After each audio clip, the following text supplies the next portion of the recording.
Então, estamos aqui hoje para gravar mais uma carta às igrejas do Apocalipse. Hoje é a carta de Tiatira, carta à igreja de Tiatira, né? Você tem os textos prontos aí, pode ler para nós, Apocalipse capítulo 2, versículo 18. E ao anjo da igreja de Tiatira escreve: Isto diz o Filho de Deus, que tem os olhos como chama de fogo e os pés semelhantes a latão reluzente.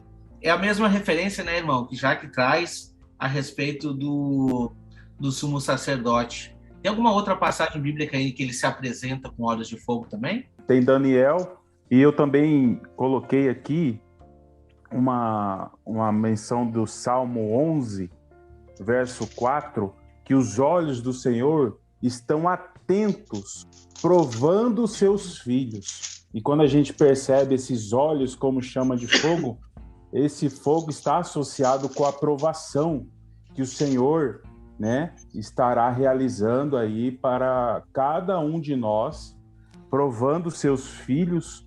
E essa menção de Daniel 10, verso 6, é muito interessante, porque não só os olhos como de fogo, mas também os pés como bronze polido, faz também uma associação com os pés como de coluna de fogo, que está escrito lá em Apocalipse 10. E essa relação de Apocalipse 10 e Daniel 10, e aí vai prosseguir até Daniel 12, é muito importante, uma chave importante para nós entendermos a questão do arrebatamento, inclusive.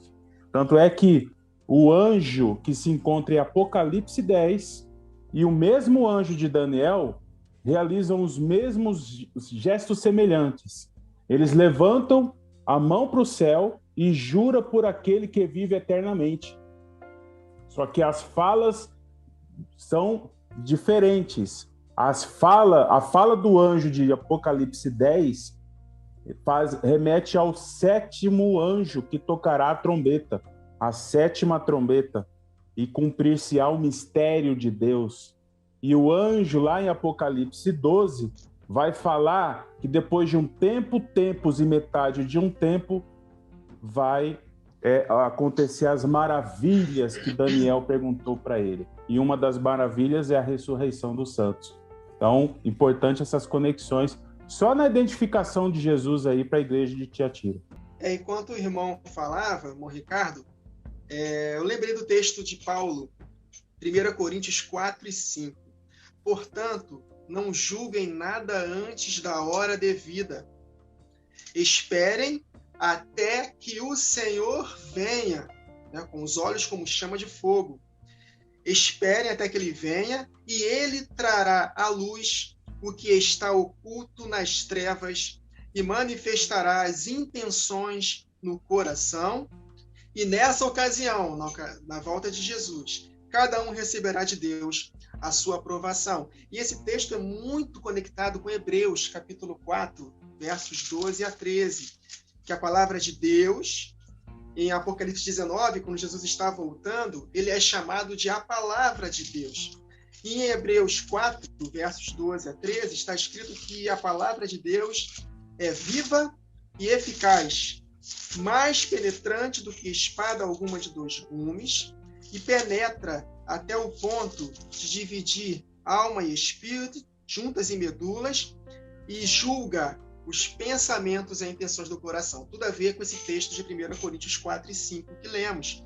E ele continua, no verso 13: Nada em toda a criação está oculto aos olhos, como chama de fogo, aos olhos. Tudo está descoberto e exposto diante dos olhos daquele a quem devemos de prestar conta. Em Romanos, eu anotei esse texto aqui, Romanos capítulo 2, verso 13, está falando acerca exatamente do dia do julgamento, da volta de Jesus. Porque não são os que ouvem a lei que são justos aos olhos de Deus, mas os que praticam a lei, esses serão declarados justos. Então, conectando aqui, pulando aqui para o verso 16. Isso tudo se verá no dia em que Deus julgar os segredos dos homens. Olha, totalmente conectado com 1 Coríntios 4 e 5, com Hebreus 4, 12 e 13. Ele julgará os segredos dos homens mediante Jesus Cristo, que tem os olhos como chama de fogo, conforme declara o meu evangelho. Então, nós seremos julgados pelas nossas ações, pelos nossos pensamentos, pelas nossas palavras. Então, de fato, o nosso Deus, nós devemos prestá-lo honra, nós devemos temê-lo, porque o temor do Senhor é o princípio da sabedoria. Amém. Então, esse temor vai gerar em nós um zelo pela palavra dele e um zelo por nós praticarmos a sua palavra, porque ele é justo e vai julgar cada um de nós de acordo com as nossas obras. E quando a gente vai para o versículo 19, a gente vê uma observação ali que me chamou a atenção, né? Conheça as tuas obras, o teu amor, a tua fé e o teu serviço e a tua perseverança e as tuas últimas obras mais numerosas do que a primeira. E quando a gente vai para a carta de Éfeso, a gente vê uma diferença. Porque Éfeso tinha o primeiro amor, mas a advertência contra essa carta é de que aquela igreja ela não estava cultivando o primeiro amor. E aqui nessa carta, né, por mais que a gente vai ver umas coisas muito ruins acontecendo depois, né, a gente consegue ver que ela tem as últimas obras numerosas, né, mais numerosas do que a primeira. Então, é um povo dedicado. Não deixa de ser um povo dedicado. Por mais que a gente vai ver as observações que vão ser colocadas ali, esse é um povo de perseverança, um povo dedicado. Mas as advertências de Deus que vêm para essa carta, elas são fortes, tá? Elas são fortes e a gente vai ler aqui no versículo 20.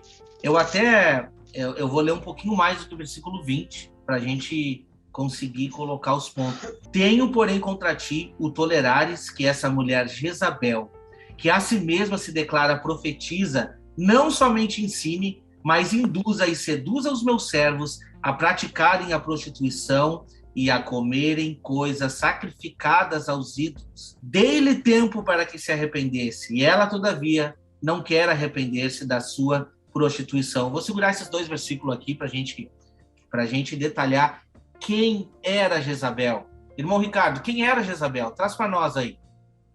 Então, Jezabel foi uma profetisa e foi mulher de Acabe. Ela atuou aí durante o profeta Elias. Então, muito importante nós termos aí esse contexto histórico, porque ele traz muita luz ao entendimento dos eventos vindouros. Nós temos aí a figura de Jezabel nos últimos dias, bem como a figura de Elias. Importante salientar que essa questão da igreja de Tiatira aceitar, tolerar a prática de Jezabel, consentir, permitir que essa doutrina entre dentro da igreja é muito sério, porque nós percebemos isso acontecendo hoje em dia. Muitas igrejas, muitos domésticos da fé consentindo, aceitando certas doutrinas, certas ideologias, entrando dentro de seus estabelecimentos e desvirtuando pensamentos de muitos, principalmente da geração Z, que é a geração do ano de 2000 para cá. Essa geração que vem sendo açoitada por muitos pensamentos ideológicos contrários aos preceitos bíblicos. E isso aqui é um alerta para as igrejas de hoje, né? Então, Jezabel, lá em 1 Reis, capítulo 18, lá traz um contexto de que ela matou muitos profetas. E ali havia um homem, um mordomo de Acabe, né? O nome dele era Obadias, que significa servo de Javé, servo de Deus. E ele temia a Deus. Tanto é que ele conseguiu esconder alguns profetas para não serem mortos por Jezabel. Então nós já percebemos alguma associação já com os últimos dias. E esse servo de Deus, Obadias, ele alimentava esses profetas dentro desse estabelecimento com pão e água. Ou seja, nós percebemos dois elementos muito importantes, né? O pão, né, para alimentar juntamente com a água. E a gente vê elementos importantíssimos. Jesus sendo o pão vivo que desceu do céu, imprescindível para as nossas vidas. A água para a purificação de cada um de nós. Nós podemos associar isso muito. E também nós percebemos parte dos profetas sendo mortos e parte dos profetas permanecendo vivos. O que a gente percebe nos últimos dias? Uma parte das testemunhas vão morrer e uma parte das testemunhas vão permanecer vivas nos últimos dias. A gente vê esse contexto só no capítulo 18 de 1 Reis. Jezabel é a figura da grande prostituta. Ela está ali caracterizada nos últimos dias como a grande Babilônia, a grande prostituta, a mãe das prostitutas. E assim como vai haver uma estruturação da noiva nos últimos dias, vai haver a figura da grande prostituta, da apostasia nos últimos dias. Então, a Jezabel não está na haste central da menorá à toa, não está na quarta igreja à toa. Ela está ali na haste central porque o inimigo tem o propósito de desestabilizar a igreja. A haste central é a haste que que dá toda a sustentação da menorá. Vou trazer um pouquinho aqui a menorá, né? Ela dá toda a sustentação da menorá. Uhum. E o inimigo, ele quer o quê? Desestabilizar. E a gente só vê o quê? Somente duas luminárias que permanecem em pé diante do Senhor. As outras 5 não estão diante do Senhor. Então, a haste central, ela é muito importante para a gente entender. A menorá ajuda o entendimento disso. Ele falou exatamente o que eu meditei hoje acerca da parte da igreja que será sustentada, né, na figura de Obadias, sustentando a igreja no deserto. É Deus suprindo as necessidades do seu povo no momento em que o povo está sendo guardado no deserto. Isso me faz lembrar Mateus capítulo 6, para que nós não possamos nos preocupar com comer, beber, vestir, porque Deus vai nos guardar. E se Deus veste a erva do campo, que é até mesmo superior a que a Salomão vestiu com toda a sua glória, ele nos vestirá até mesmo superior à erva do campo, porque a erva do campo é lançada no fogo logo depois de alguns dias. Nós não. Nós seremos vestidos de uma veste gloriosa na ocasião da volta de Jesus. E a outra parte são os 7.000 que Deus conservou. E Elias achou que todos os profetas tinham sido mortos na ocasião da perseguição de Jezabel. Mas Deus conservou 7.000 que não se dobraram a Baal. E esses 7.000 é uma figura da parte da igreja que não vai ver a morte. E depois, um pouco mais adiante, nós vemos o arrebatamento de Elias para não ver a morte. Então está tudo conectado, né? As profecias na palavra de Deus, se é que podemos dizer assim, elas são cíclicas. Então o Apocalipse, ela é um compêndio de tudo que aconteceu no Antigo Testamento e vai acontecer novamente, só que em escalas superiores na ocasião da última semana, né? Então, falando de Elias, Elias também ele profetizou para que não chovesse por 3 anos e meio, no contexto de Jezabel. Né? Nós sabemos que as 2 testemunhas, na primeira metade da última semana, vai fazer com que não chova durante 3 anos e meio. Nós seremos perturbadores de Israel, assim como Elias foi chamado por Acabe de perturbador. Agora, interessante, eu lembrei da carta anterior de Pérgamo, que vocês falaram de Balaão. Então, Balaão, ele viveu no contexto de Moisés. As 2 testemunhas vão ser como Elias e como Moisés. E Balaão, ele armou ciladas para que o povo de Israel comessem comidas sacrificadas a ídolos e prostituição. Exatamente o que a própria Jezabel, esse espírito de Jezabel que estava nessa mulher de Tiatira, que também estava induzindo os filhos a comerem alimentos sacrificados a ídolos e a prostituição. E o interessante, que foi até a mãe do Wagner que falou, também podemos ver como um contexto espiritual, porque essas pessoas estão se apostatando da fé, se alimentando de uma comida espiritual do maligno que é contrário à palavra de Deus. Por isso que nós vemos hoje o espírito do anticristo atuando de uma forma mais intensa na vida de muitos líderes que estão relativizando a palavra, que estão pregando uma graça desequilibrada, tudo é amor, então Deus vai salvar a todos, independente das nossas obras. Então, aos poucos, essa ideologia satânica de Sodoma e Gomorra está se infiltrando na igreja. E Jesus falou que, devido ao aumento da maldade, o amor da igreja se esfriaria de quase todos. Por isso que nós temos que perseverar na comida espiritual, que é a palavra de Deus, meditando nela dia e noite, para que nós não possamos ser seduzidos por Jezabel.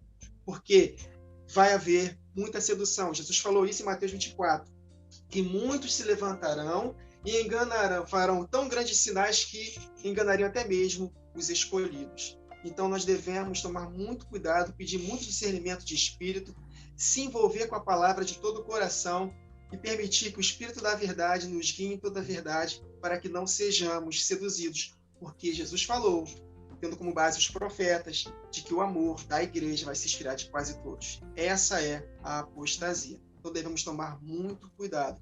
E, para concluir, em 1 Reis 18, quando Elias desafiou os 450 profetas de Baal, também haviam mais 400 profetas que estavam comendo na mesa de Jezabel. Eu creio que esses profetas foram profetas que se desviaram e se alimentaram da comida de Jezabel. E é exatamente o que estava acontecendo em Tiatira, literalmente também naquela época. Essa mulher estava seduzindo muitos filhos para a apostasia, e Deus está dando tempo para arrependimento. Assim como, depois que Elias fez aquela oração em que desceu fogo do céu, o povo de Israel ali se ajoelhou e se arrependeu, confessando que só o Senhor é Deus. Então, vai haver, através do ministério das duas testemunhas, tanto salvação. Agora, na segunda metade em diante, quando a marca da besta for instituída definitivamente, aí não haverá mais arrependimento. Será impossível a recondução ao arrependimento, conforme está escrito em Hebreus capítulo 6. Então, de fato, esse texto de Apocalipse 2, 19 a 22, mais ou menos, né, que nós lemos, é muito profundo, e Deus comparou essa mulher com Jezabel, fazendo uma alusão àquilo que aconteceu na época dos reis, que vai acontecer novamente no tempo do fim, e nós devemos estar muito atentos para que não sejamos seduzidos por esse espírito. Amém, amém. Trazendo até, eu anotei esse texto aí, irmão, trouxe ele aqui, de 1 Reis 18. O irmão falou aí a respeito de Elias e dos profetas de Baal. E interessante que a perturbação foi tão grande naquela época que Jezabel colocou a culpa em Elias. Vocês já viram isso? Olha só o que o texto diz. Eu vou ler a partir do versículo 13, porque é interessante. E é importante nós vermos o que aconteceu naquela época. Porventura não disseram ao meu senhor o que fiz quando Jezabel matava os profetas do Senhor, como escondi a 100 homens dos profetas do Senhor, de 50 em 50, numas covas, e os sustenteis com pão e água? Olha só, e agora dizes tu, vai e diz ao teu senhor, eis que aqui está Elias, ele me mataria. E disse Elias, vive o Senhor dos exércitos, perante cuja face estou, que deveras hoje me mostrarei a ele. Olha que interessante. Então foi Obadias encontrar-se com Acabe e lhe o anunciou, e foi Acabe encontrar-se com Elias. Olha o que aconteceu nessa conversa. E sucedeu que, vendo Acabe, Elias disse a Acabe, és tu o perturbador de Israel? Olha só, a pergunta era se Elias era o perturbador e não Jezabel. Olha que interessante. Então disse ele, eu não tenho perturbado Israel, mas tu e a casa de teu pai, porque deixaste os mandamentos do Senhor e seguiste a Balaíns. Então, a sequência dessa conversa, você já sabe. Elias faz aquela maravilha de mandar reunir e construir aquele altar e mostrar a potência da força de Deus, mediante a tudo que ele fez lá, colocando até a água no altar. Queimou até a água, mostrando que o nosso Deus é o maior. O nosso Deus é o maior. entende? Depois a gente vê os relatos ali do que aconteceu com Jezabel. A profecia contra Jezabel, que aconteceu exatamente o que Deus predestinou, né? Mas vamos continuar o que o texto diz ali, então. Versículo 21, vou ler de novo 21 para nós dar sequência. Dê-lhe tempo para que se arrependesse. Ela, todavia, não quer arrepender-se da sua prostituição. Eis que a prostra de cama, bem como em grande tribulação, os que com ela adulteram. Caso não se arrependam das obras que ela incita, matarei os seus filhos e todas as igrejas conhecerão que eu sou aquele que sonda as mentes e os corações, e vos darei a cada um segundo as vossas obras. Eu tenho muita coisa para falar aqui, mas eu vou deixar para o final, irmão Ricardo. Vou deixar contigo Amém. agora. Amém. Eu tenho um comentário breve aqui. O fato de, no verso 21, falar que não se arrependeram, o irmão Wagner Nunes trouxe a menção de Hebreus 6, de que a apostasia, uma vez provando das bênçãos do Senhor, dos dons vindouros, do Espírito Santo, impossível reconduzi-los ao arrependimento. Então, isso aponta fielmente para a apostasia. Aqueles que provaram do Senhor, provaram daquilo que o Senhor derramou, mas apostataram, abandonaram a fé. E essa questão da rebeldia, de não se arrepender, isso demonstra muito essa questão da apostasia. No verso 22, é muito interessante, porque o Senhor fala que os colocaria numa cama e virá grande tribulação. Então, colocando a menorá aqui, de novo a haste central, a gente percebe, são 7, né? Apontando para os 7 anos da última semana de Daniel, e a metade da semana, a última metade da semana, são 3 anos e meio de grande tribulação. Então, essa palavrinha grande tribulação, justamente na haste central, justamente na quarta igreja, é para associar esse período de grande tribulação que virá nestes 3 anos e meio finais aí. E essa questão do verso 23, de que os filhos morrerão, eu faço uma reflexão aqui, a questão de pais e filhos, a questão daquilo que nós precisamos transmitir aos nossos filhos, a geração vindoura.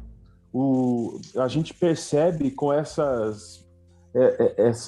ideologia, esses pensamentos ideológicos de destruir a família instituída por Deus, tem o propósito de causar a destruição da geração vindoura, a geração que vai testemunhar a volta do Senhor, todos esses eventos vindouros, tirar das mãos do povo de Deus essas promessas que o Senhor tem para cada um.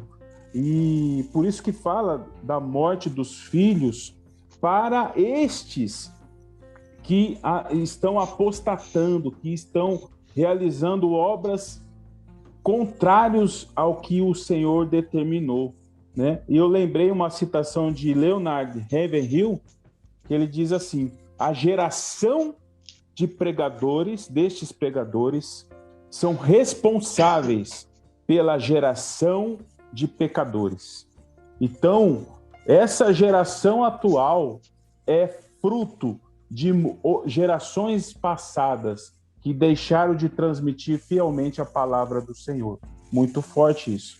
E todas as igrejas, elas saberão que Deus sonda a mente, em outras traduções está escrito os rins, né? E os corações, e aponta para uma justa recompensa, porque Deus conhece o coração de cada um, Deus conhece a intenção de cada um de nós, e com certeza o Senhor vai recompensar, né, a cada um aquilo que fez, realizou durante esse período todo. Amém. Então vai. É interessante o irmão Ricardo viu um ângulo muito interessante da família, né? Eu tenho percebido, os irmãos também percebem que Satanás está investindo pesado na mentalidade das crianças, dos nossos jovens, e é obrigação nossa, que temos a verdade, instruir nossos filhos, investir tempo com eles de qualidade na palavra, mesmo que eles não queiram. Porque se a gente depender deles quererem, vai ser muito difícil. Então, eu tenho essa experiência. Muitas das vezes, meu filho não quis fazer um devocional comigo, fez com cara empurrada, mas no decorrer do devocional ele se animou e falou: pai, que legal, palavra maravilhosa. Então, isso é dobrar a carne, porque Jesus falou que o espírito está pronto, mas a carne é fraca, é uma luta muito grande. Então, nossos filhos, eles estudam, eles têm o lazer deles, e Satanás está investindo pesado também no entretenimento, para que eles possam estar distraídos e não tenham cabeça para se encher da verdade. E, infelizmente, boa parte das igrejas também, as estratégias feitas para os nossos filhos não são estratégias poderosas na palavra. São também distrações dentro das próprias igrejas, uma música maneira, uma fumaça, não tem nada contra isso, né? Mas uma estratégia que querem fisgar nossos filhos com estratégias, mas na verdade o que vai fisgar nossos filhos é a palavra de Deus, genuína, como está escrito. Deuteronômio 6, está escrito: ensine essa palavra para seus filhos, deitando-te, levantando-te, andando com ele no caminho, antes de comer. Ou seja, ensine a palavra genuína, como está escrito. Então, realmente, Satanás está investindo pesado contra nossos filhos. Mas há também um outro ângulo, né, obviamente, que esses filhos de Jezabel podemos dizer que são os seus discípulos. Podemos dizer os marcados pela besta. São as pessoas que se apostataram da fé, foram marcados, tiveram tempo para arrependimento, porque eles viram, na primeira metade da última semana, as duas testemunhas, cheios do poder de Deus, pregando a palavra, ensinando a verdade, manifestando o poder de Deus, e eles não tiveram esse tempo. Deus está dando tempo para arrependimento, ou seja, no contexto escatológico da última semana, o tempo foi dado na ocasião das duas testemunhas, a igreja.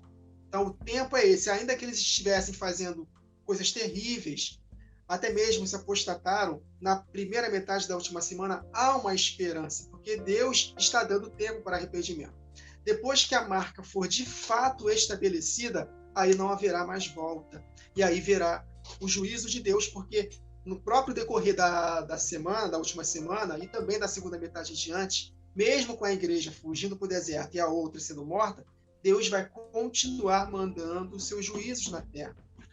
Então, até o juízo definitivo na ocasião da volta de Jesus. Tanto que, quando ele volta, suas vestes estão vermelhas. Conectando com Isaías, se não me engano é 62, está escrito lá que é o vinho da ira do furor de Deus pisado por Jesus. E suas vestes são picadas de sangue. Por isso que ele fala: matarei não somente essa mulher, que podemos dizer o anticristo, e também matarei os seus filhos e todos os que adulteram com ela, para que todos saibam que eu sou aquele que sonda mentes e corações e retribua a cada um de acordo com as suas obras. Isso aconteceu de forma literal também.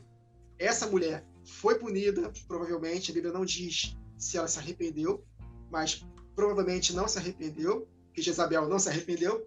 Se Jesus chamou de Jezabel, porque não se arrependeu. Os profetas poderiam se arrepender, mas os profetas de Baal também foram mortos por Elias. Eu só não consegui enxergar que os outros 400 foram mortos, se os irmãos souberem.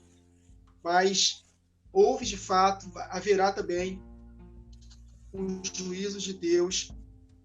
Houve juízos de Deus, literalmente, sobre esse povo. Me fez conectar com Atos, capítulo 5. Ananias e Safira foram fulminados diante de Pedro e dos apóstolos, porque mentiram para o Espírito Santo. O ambiente ali era de uma santidade tão tremenda que não tinha mais espaço para brincadeira, para mentiras. E da mesma forma, as duas testemunhas tão cheias de poder, não vai haver mais espaço para brincadeira, e haverá limpa. E em 1 Pedro 4,17 está escrito que o juízo começa pela casa de Deus, os apóstatas, e depois se estenderá aos ímpios. Então, meus irmãos, finalizando essa passagem de 21 a 23 de Apocalipse, né, 2, Deus ele vai julgar mesmo. Né? Então, isso é totalmente contrário a uma mensagem desequilibrada que estamos ouvindo em boa parte das igrejas, que Deus só é amor, que Deus não castiga. Outros chegam ao extremo de dizer que o Deus do Antigo Testamento era um Deus e o Deus do outro agora é outro, por causa de Jesus. Como Jesus apaziguou a ira de Deus. Calma aí, pai, calma aí, eu estou aqui agora. Né? Não fica nervosinho, não.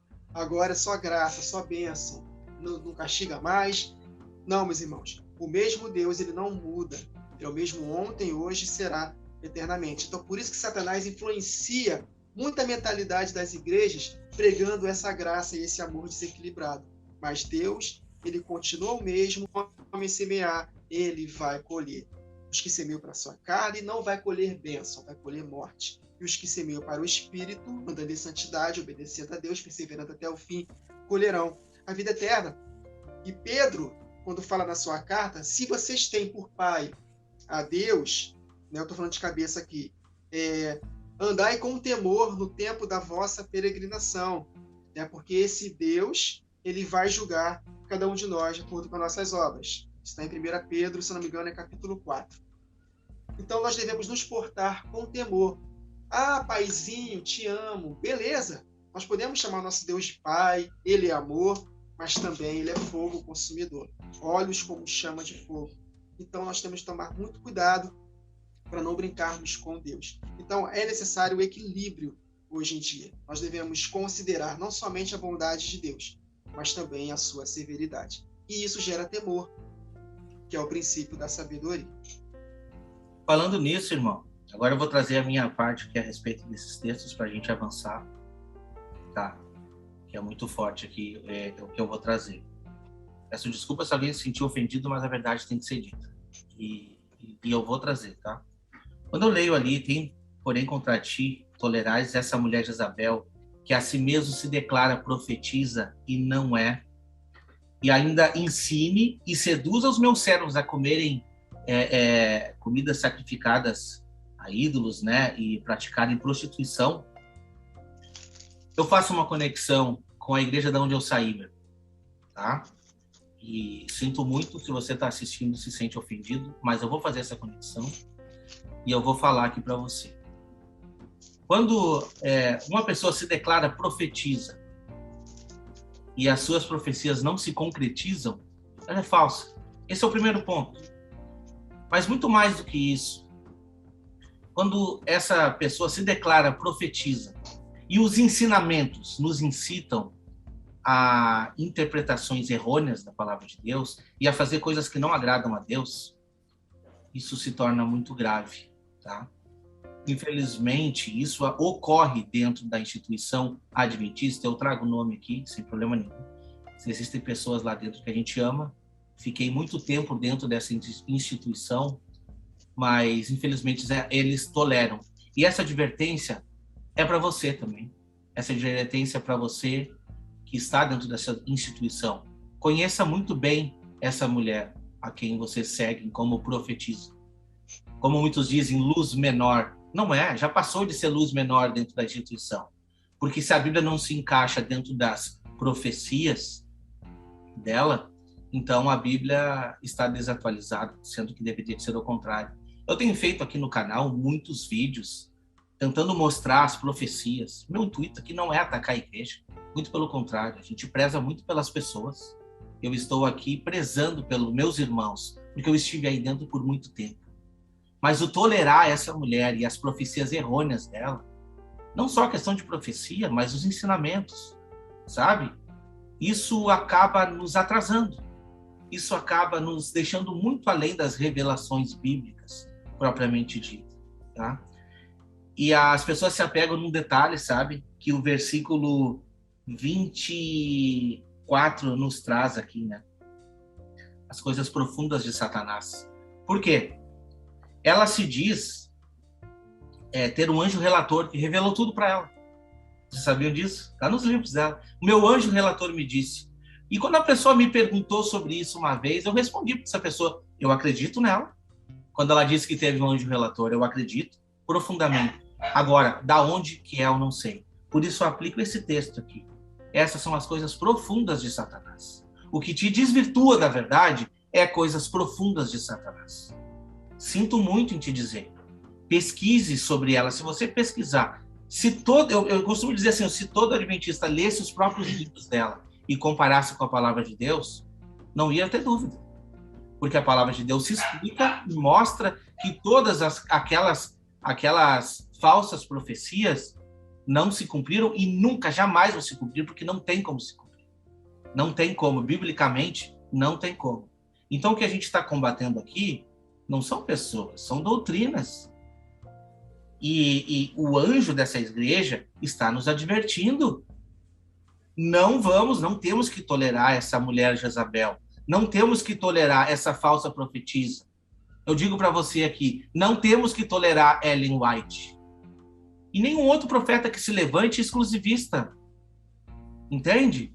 Porque o poder que foi dado para todos os apóstolos, se a gente for ver na palavra de Deus, todos os profetas caíam em terra, prostrado, reconhecendo a sua pequenez. E essa mulher que se dizia superpoderosa segurava uma Bíblia na mão por 2, 3 horas. Eu nem quero debater isso, se é ou se não é possível. Mas a questão é os escritos, a questão é todas as profecias, tá? São coisas profundas de Satanás, sinto em te dizer, coisas profundas de Satanás, e você precisa se livrar disso e se arrepender, porque daí vem, né, o versículo 24, digo todavia a vós outros, os demais de Tiatira, a tantos quantos não têm essa doutrina, e que não conheceram, como eles dizem, as coisas profundas de Satanás, outra carga não jogarei sobre vós. Tão somente conservai o que tens. E o que eles têm? Ele tem o que foi descrito lá no versículo 19. As obras, o amor, a fé, o serviço, a perseverança e as últimas obras que são maiores que as primeiras. Você não precisa de um profeta que se levantando falando contrário à palavra de Deus. A palavra de Deus é suficiente para a minha e para a sua vida. Somente a palavra de Deus. O que for contrário à palavra de Deus, você tem que descartar. Sinto muito. Essa é a verdade. É o meio que um desabafo que eu estou fazendo aqui, mas é preciso, irmão Ricardo, é preciso. Amém. Amém. É importante porque nós precisamos entender qual era a doutrina dos apóstolos. E a gente precisa resgatar. O Senhor quer restaurar todas as coisas. E uma coisa muito importante que Deus quer restaurar é a doutrina que Jesus deixou para os apóstolos. E isso vai voltar com as 2 testemunhas. O nome de Jesus. E o versículo 25, né? Tão somente conservai o que tens, até que eu venha, né? E que interessante. Versículo 26, ao vencedor que guardar até o fim as minhas obras, eu lhes darei autoridade sobre as nações. Antes de entrar nesse versículo, eu quero ler aqui, 2 Timóteo 4, versículo 7, que diz assim, Paulo dizendo, né? Combati bom combate, acabei a carreira e guardei a fé. O que ele está fazendo? Ele está conservando tudo o que ele tem. A gente já tem nas nossas mãos, a gente não precisa de nada mais do que isso. Conservar aquelas primeiras obras, conservar o que é lícito, conforme a palavra de Deus. Nada mais, nada que fuja da palavra de Deus. Agora é interessante, né, do versículo 26, sobre a autoridade sobre as nações, que o irmão Wagner traz para nós aí. É uma promessa maravilhosa. Maravilhosa. Né, que nos move, porque é impressionante a quantidade de vezes que a palavra fala acerca do reino de Deus. Isso. Jesus falou que o reino, no momento, está dentro do nosso coração. Mas é apenas as primícias do Espírito, os primeiros frutos. Ainda não se manifestou o que havemos de ser. Então, nós gememos, o Espírito geme, a natureza criada geme pela manifestação dos filhos de Deus. E não vai ser qualquer um que vai reinar com Cristo. Temos que perseverar até o fim, como o Senhor Jesus prometeu para a igreja de Tiatira: conserves o que tens. E o que ele tem? O que essa igreja tem de bom que nós devemos atentar? No início, a partir do verso 19 de Apocalipse 2. Conheço as suas obras, o seu amor, né? Efésios estava faltando o primeiro amor. Eles têm não somente as obras que Efésios tinha, como também tem o amor. Obras, amor, a sua fé. A fé vem pelo ouvir, e ouvir a palavra de Deus. Ou seja, quem tem fé está cheio da verdade. O seu serviço, que o apóstolo Paulo em 1 Coríntios 15, 58, no contexto de ressurreição dos mortos, ele fala, e também, né, do mistério da glorificação dos vivos, do final da grande tribulação. No finalzinho, no verso 58, perseverem abundantemente na obra do Senhor, porque o seu trabalho não é vão no Senhor, porque haverá recompensa. E a sua perseverança diante das tribulações. E sei que você está fazendo agora mais do que no princípio. Em 2 Tessalonicenses, no capítulo 1, que é o contexto para o capítulo 2, que fala acerca da volta de Jesus, olha como o apóstolo Paulo fala para os irmãos de Tessalônica. 2 Tessalonicenses 1, do 3 ao 10. Irmãos, devemos sempre dar graças a Deus por vós, e isso é justo, porque a fé que vocês têm cresce cada vez mais. Olha aí, abundantes na fé, como Tiatira, e muito aumenta o amor de todos vocês, de uns pelos outros. Vamos pular aqui para o verso 6. É justo da parte de Deus retribuir com tribulação, olha aí, os que estão se prostituindo com Jezabel, retribuir com tribulação aos que lhe causam tribulação. Os profetas de Jezabel perseguiram os profetas de Deus. E dar alívio a vocês que estão sendo atribulados, e a nós também. Isso acontecerá quando o Senhor Jesus for revelado lá dos céus com os seus anjos poderosos em meio a chamas flamejantes. Ele punirá os que não conhecem a Deus e os que não obedecem ao evangelho de nosso Senhor Jesus Cristo, que se apostataram. Eles sofrerão a pena de destruição eterna, a separação da presença do Senhor e da majestade do seu poder. Isso acontecerá no dia, olha aí, em que ele vier para ser glorificado. Será um dia de glória para a igreja e um dia da vingança contra os seus adversários. Inclusive vocês que creram no nosso testemunho. Então, aqueles que vencerem vão reinar com Cristo nas nações. Para finalizar, para dar voz para o nosso irmão Ricardo, Salmo 47, olha que salmo maravilhoso falando acerca do reino milenar. Batam palmas, vocês, todos os povos. Aclamem a Deus com cantos de alegria, pois o Senhor Altíssimo é temível, é o grande rei sobre toda a terra.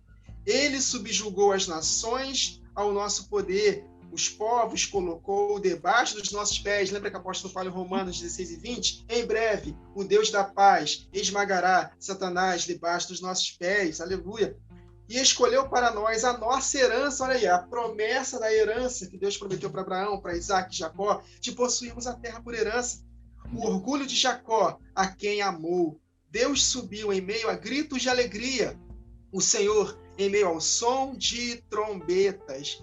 Ofereçam música a Deus, cantem louvores, ofereçam música ao nosso Rei, cantem louvores, pois Deus é o Rei de toda a terra, cantem louvores com harmonia e arte. Deus reina sobre as nações, Deus está sentado em seu santo trono, Jesus vai reinar de Israel para todo mundo. Os soberanos das nações, os povos restantes, se juntam ao povo de Deus glorificado, de Abraão, pois os governantes da terra pertencem a Deus. Ele é soberanamente exaltado. Então vale a pena perseverarmos até o fim. Se seremos a parte dos profetas que serão mortos por Jezabel, que sejamos. Se sejamos a parte dos 7.000 que serão conservados vivos, que sejamos. Mas o importante é que não cai um fio de cabelo da nossa cabeça sem o consentimento de Deus. Exato. Deus vai nos proteger, ainda que nós passamos por muitas tribulações. Porque no final das contas, nós cantaremos como Abacuque cantou no final da grande tribulação. Ainda que a figueira não floresça, o fruto da oliveira minta, os campos não haja gado, as ovelhas sejam arrebatadas do aprisco. Contudo, independente das circunstâncias, das tribulações, da grande tribulação, eu exultarei no Deus da minha salvação, porque Ele fará dos nossos pés como da corça e nos fará andar altaneiramente. Então, meus irmãos, há uma recompensa maravilhosa nos aguardando, se nós perseverarmos até o fim. E além da autoridade, o versículo 27 diz que com cetro de ferro, né, nós regeremos as nações, e reduziremos, né, a pedaços como se fossem objetos de barro. Irmão Ricardo, o que o irmão traz para nós aí, do versículo 26 e 27? Eu só quero complementar aqui, eu anotei esse Salmo 47, é lindo. Lindo. É lindo demais, é promessa, isso alegra o nosso coração. E também, se nós pegarmos esse verso 26 e conectarmos com Apocalipse 5:10, ou seja, darei poder sobre as nações. Aí você vai para o Apocalipse 5:10, porque para o nosso Deus os fizeste reis e sacerdotes, e eles reinarão sobre a terra. Isso é muito interessante. Vamos reger nações sobre a terra. Isso faz conexão com o livro de Daniel. Nós precisamos muito meditar no livro de Daniel. Daniel, lá no capítulo 7, onde tem os 4 animais, que são os animais que prefiguram a besta do capítulo 13 de Apocalipse, né? Nós vamos perceber aqui no capítulo 7 de Daniel, no 11, diz assim: então estive olhando por causa da voz das grandes palavras que provinha da ponta do chifre, ou seja, do anticristo. Estive olhando até que o animal foi morto e o seu corpo desfeito e entregue para ser queimado pelo fogo.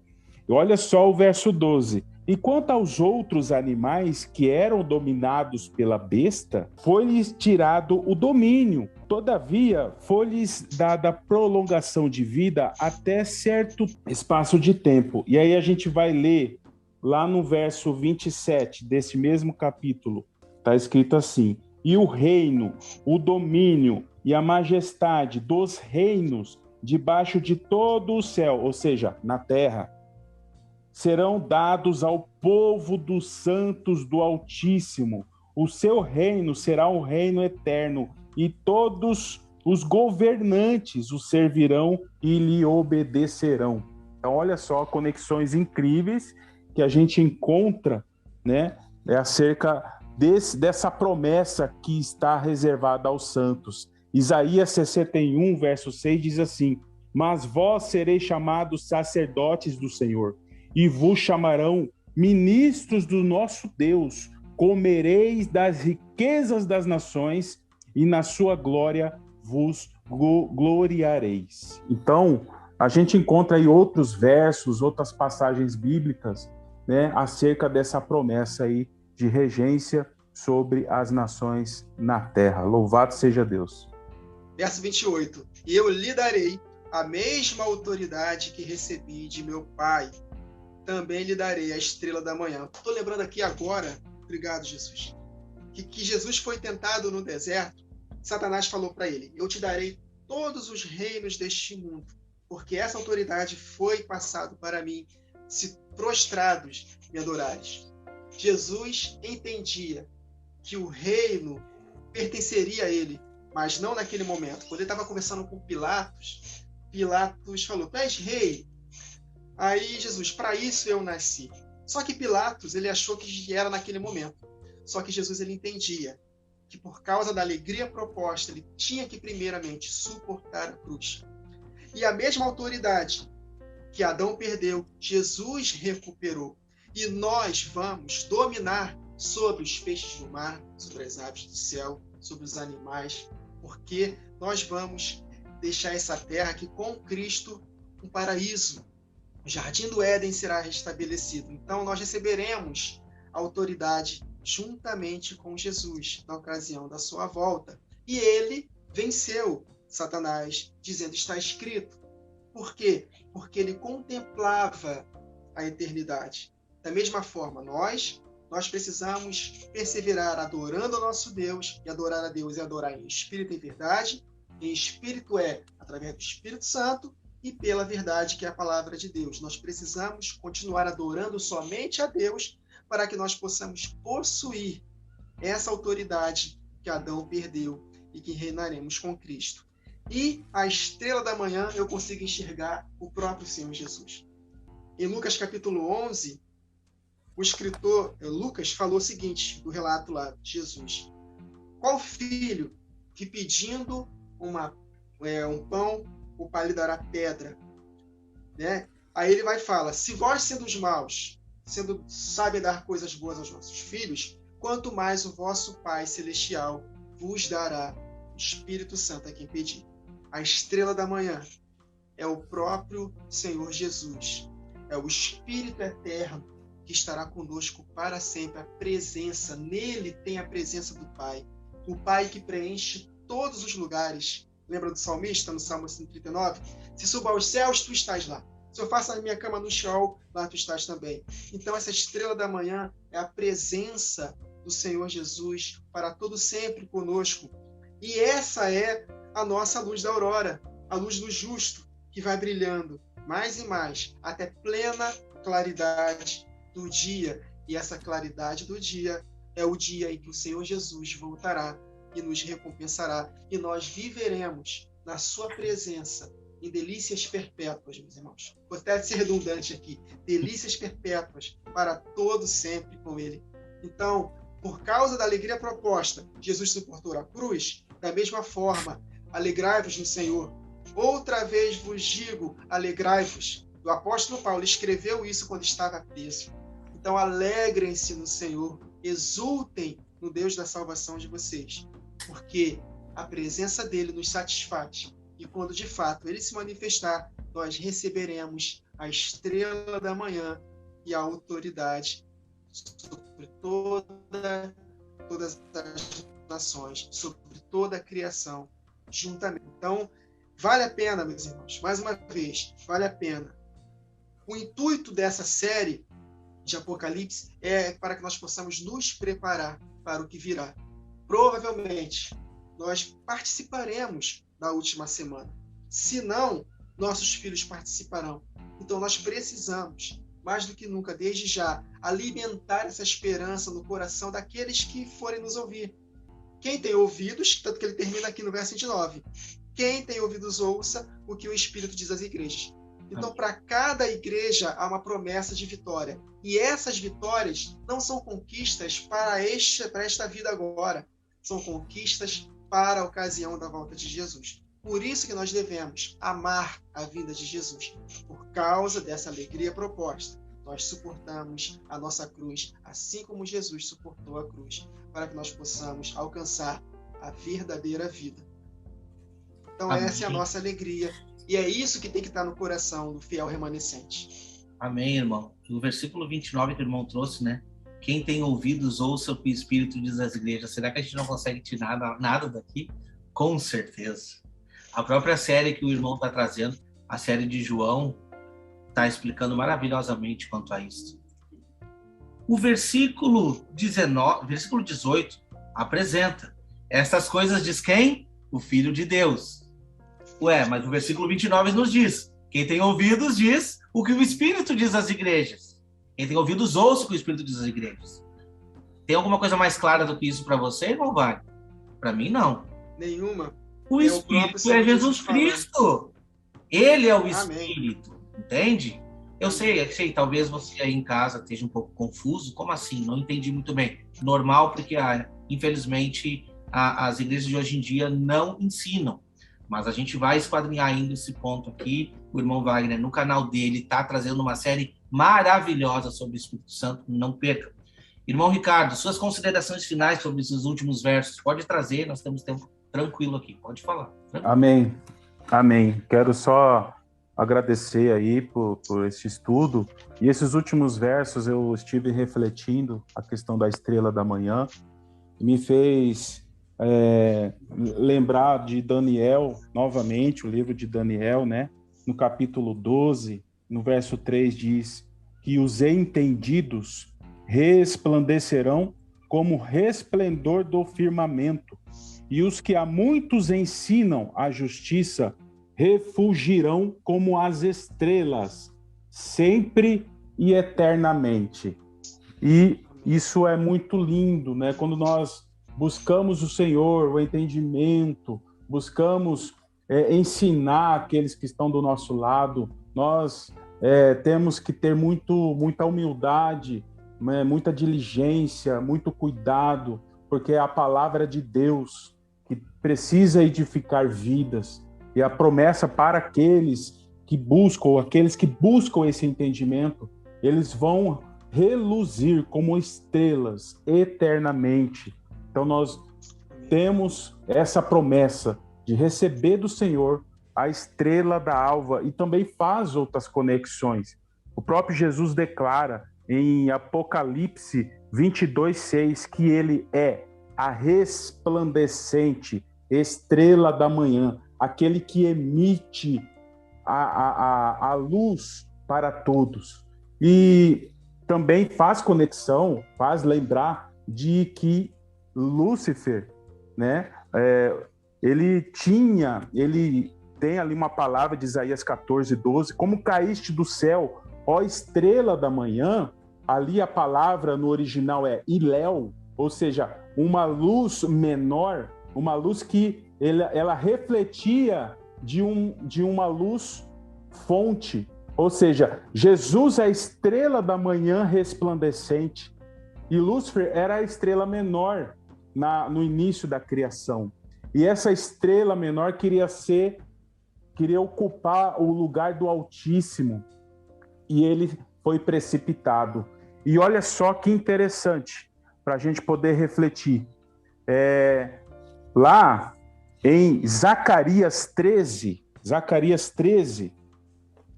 verso 8 e 9 diz assim: e acontecerá em toda a terra, diz o Senhor, que as duas partes dela serão extirpadas e expirarão, mas a terceira parte restará nela. E farei passar essa terceira parte pelo fogo, e a purificarei, como se purifica a prata, e a provarei como se prova o ouro. Ela invocará o meu nome, e eu a ouvirei. Direi: é meu povo. E ela dirá: o Senhor é meu Deus. Deus vai purificar a terça parte da humanidade. O que eu posso entender disso? Que Deus vai restituir 1/3 das estrelas do céu que caíram. Deus vai restituir essa terça parte que foi precipitado no céu, com homens que estarão sendo provados pelo fogo e que estarão sendo aprovados para serem glorificados e viverem como estrelas no firmamento. Vão refletir a estrela resplandecente de Jesus na eternidade. E vai acontecer como aconteceu no princípio, como nós podemos ler em Jó 38, verso 7. As estrelas da alva juntas, louvando, e os filhos de Deus adorando. Ou seja, a resplandecente estrela da manhã e as outras estrelas refletindo essa luz de Jesus, louvando o Senhor, adorando o Senhor com todo o seu reino.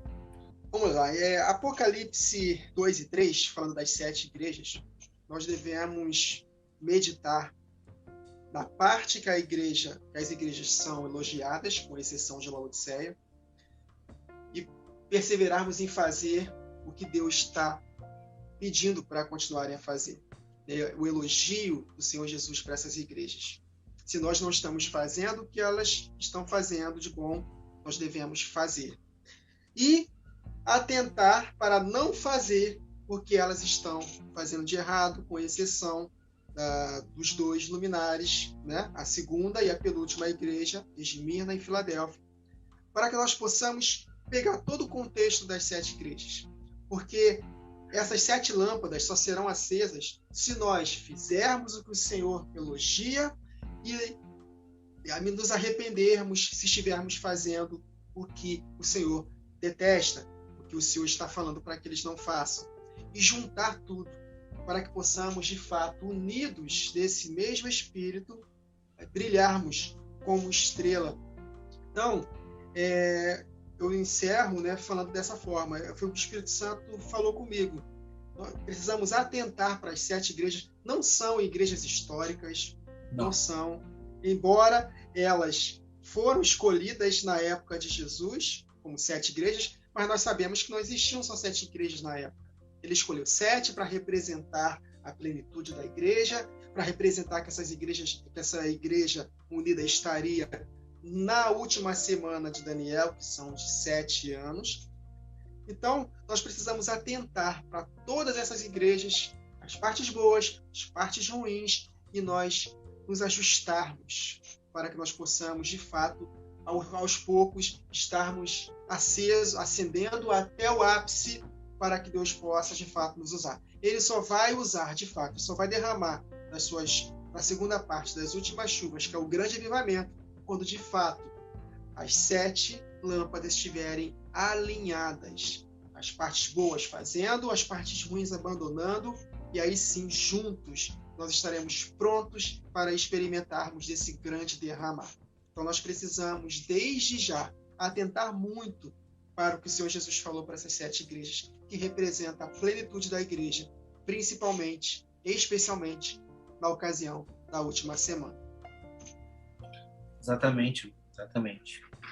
Para encerrar aqui, eu separei esse versículo, comparando com outro na palavra, né? No versículo 23, do mesmo texto, que diz assim: todas as igrejas conhecerão que eu sou aquele que sonda as mentes e os corações. Eu darei a cada um segundo as vossas obras. Aí a gente sempre ouve muita gente falar: não, a gente é salvo por fé. Não, por obras também. Obras também. As obras vão refletir a nossa fé. As nossas obras, o que são obras? A gente não vai conseguir se justificar com as obras, mas as nossas obras vão apontar quem nós somos e que Espírito está habitando dentro de nós. Entende? Eu separei aqui o Salmo 139, versículo 23, para a gente encerrar aqui então, tá? Versículo 23. Sonda-me, ó Deus, e conhece o meu coração. Prova-me e conhece todos os meus pensamentos. Muitas vezes a gente segue a nossa vida achando que, por exemplo, eu faço o que eu quero e está tudo certo. Deus está vendo, gente. Deus sonda a nossa vida completamente. Entende? Deus está vendo todas as nossas atitudes, tudo que a gente faz. A gente pode se esconder aonde quer que for. De Deus a gente não se esconde, né? Assim como Jonas fugiu para não pregar, Deus foi atrás dele dentro do barco. Então ele viu, poxa vida, essa tempestade é por minha culpa. Então Deus se mostrou a ele, né? Ainda assim teve piedade de Jonas. E a gente conhece aquela história maravilha da pregação dele. Mas o intuito nosso aqui, como podcast, nós 3 aqui estamos unidos, trazendo uma mensagem de conforto para você. Tá? A gente sabe que o Apocalipse, ele nos traz por muitas vezes palavras duras, palavras que muitas vezes dão medo nas pessoas, mas assim como essa carta traz advertência, ela também traz um conforto, ela também traz uma esperança, e ela também traz uma promessa da parte de Deus. Nós temos uma promessa vigente de sermos sacerdotes e reinarmos com Cristo aqui nessa terra. Aqui nessa terra nós iremos reinar. E todos saberão que o nosso Deus é o maior, assim como foi com Elias. Então a gente vê Elias provando para eles: não, só um pouquinho. Vocês estão achando que eu estou perturbando Israel? Então traz todos os profetas de vocês. Constrói o altar, põe água, põe lenha, molha de novo. Então Deus faz descer o fogo do céu. E assim vai ser nos últimos dias, a gente sabe, o poder de Elias vai ser derramado sobre a igreja. E nós conseguiremos provar perante toda a humanidade que o nosso Deus é maior. O nosso Deus é maior. Agradecemos a você que esteve conosco aqui mais este podcast. O próximo, nós iremos estudar a igreja de Sardes. Irmão Ricardo, como sempre, dá uma palhinha para nós aí. O que vai acontecer lá em Sardes, irmão? A igreja de Sardes, muito interessante, porque a gente precisa ver o caminho da apostasia.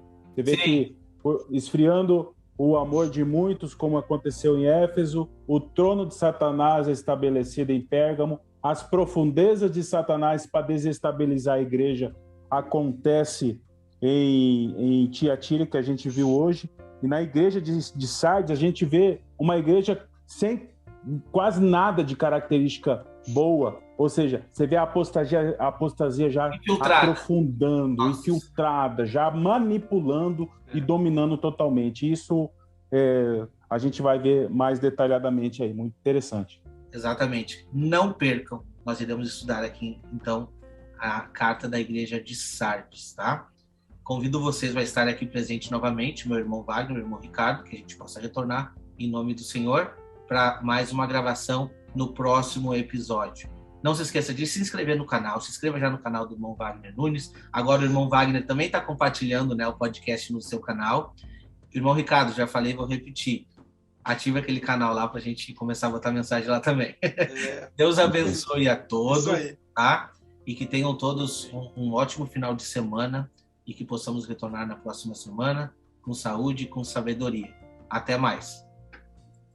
Até mais.